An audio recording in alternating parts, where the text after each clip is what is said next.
ஒரு சமயம் மிகவும் ஆழமான, மனிதர்கள் காலடி வைக்காத ஒரு பாதாள குகை இருந்தது. அந்த குகை குறித்து அருகிலுள்ள கிராமத்தவர்கள் பல கதைகள் சொல்வார்கள். ஆனால் எல்லா கதைகளிலும் பொதுவாக ஒரே விஷயம்: அந்த குகையின் நடுவில் ஒரு பூதம் இருந்ததாம். சும்மா கேளுங்கள் என்று முதியவர் பேசத் தொடங்கினார். அந்த குகைக்கு போகத் துணிந்தவன் யாருமே இல்ல. காரணம், அங்க போனவங்க திரும்பி வந்ததே இல்ல. அந்த குகை வாயிலே நின்றாலே ஒரு குளிர் வீசும், மண்ணே மூச்செடுப்பது போல ஒலி எழும். கிராமத்தின் இளைஞன் அருண் தைரியமாக கேட்டான். அப்போ அந்த பூதம் எப்படி இருக்கும் தாத்தா? முதியவர் மெதுவாக சிரித்தார். அப்படி பார்க்க நேர்ந்தவரே இல்லடா. ஆனா சில சமயம் இரவு நேரத்துல குகை வாயிலிருந்து சிவப்பு ஒளி வந்து போகும். அந்த ஒளிக்கு பிறகு மரங்கள் நடுங்கும், காற்று நின்னுடும். நடக்கிறவர்கள் தங்களே நிழல் இல்லேன்னு பயந்து வீட்டுக்குள் ஓடி விடுவாங்க. அருண் ஆச்சரியப்பட்டார். அப்படி எதுக்கு அந்த பூதம் அங்கு இருக்கிறது? முதியவர் கொஞ்சம் நெருங்கி ரகசியமா சொல்வது போல, அந்த பூதம் முன்பு மனிதன்டா, மனிதன். பேராசை, கோபம், பொய், இந்த மூணும் சேர்ந்து அவனை மிருகமா மாற்றிட்டது. இந்த குகை அவன் தண்டனை.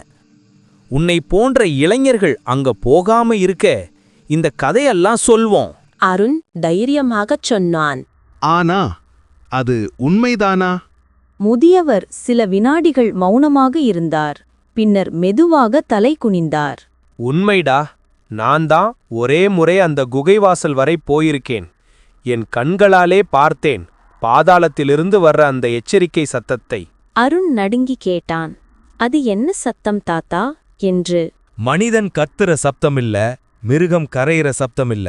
ஆனா இரண்டுமே கலந்திருந்த மாதிரி, போ விட்டுடு ன்னு யாரோ கூப்பிடுற மாதிரி எனக்கு பேசுற சத்தம் கேட்டுச்சு தம்பி. அப்போ அந்த பூதத்தோட ரகசியம் என்ன தாத்தா? முதியவர் மெதுவாக கண்களைத் திறந்து தீவிரமாக சொன்னார். ரகசியம் இன்னும் குகையின் அடியில் கிடக்குதுடா. அதை கண்டுபிடிக்க யாராவது முயற்சி பண்ணணும். ஆனா உயிரோட திரும்பி வர தைரியம் இருக்கும் ஆளா நமக்குள்ள? அந்த இரவு குகையிலிருந்து மீண்டும் ஒரு முறை அந்த அதே சிவப்பு ஒளி பளிச்சென வெடித்து மறைந்தது. அந்த இரவு எல்லோரும் தூங்கும் நேரத்தில் அருணுக்கு தூக்கம் வரவே இல்லை.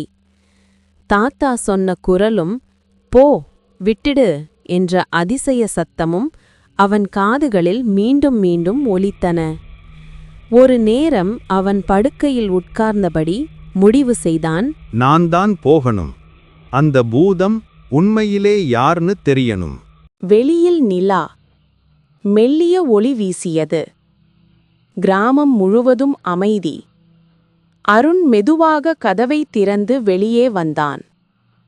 காற்றே கூட அவன் முடிவை கவனமாக பார்க்கும் மாதிரி நின்றது. குகை வாசல். அருண் குகை இருக்கும் மலையை ஏறிக்கொண்டே போனான்.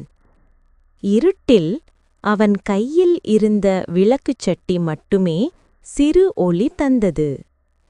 சில நேரத்தில் தாத்தா சொன்ன அந்த பெரும் குகை வாயில் அவன் கண்முன் தோன்றியது. குகை வாயிலில் கல்கற்கள் கரகரவென்று உருண்டால் போல ஒரு சிறிய அதிர்ச்சி. பின்னர் ஒரு குளிர் மூச்சு அருணின் முதுகு வழியாக ஓடியது. அவன் பயந்தாலும் திரும்பவில்லை.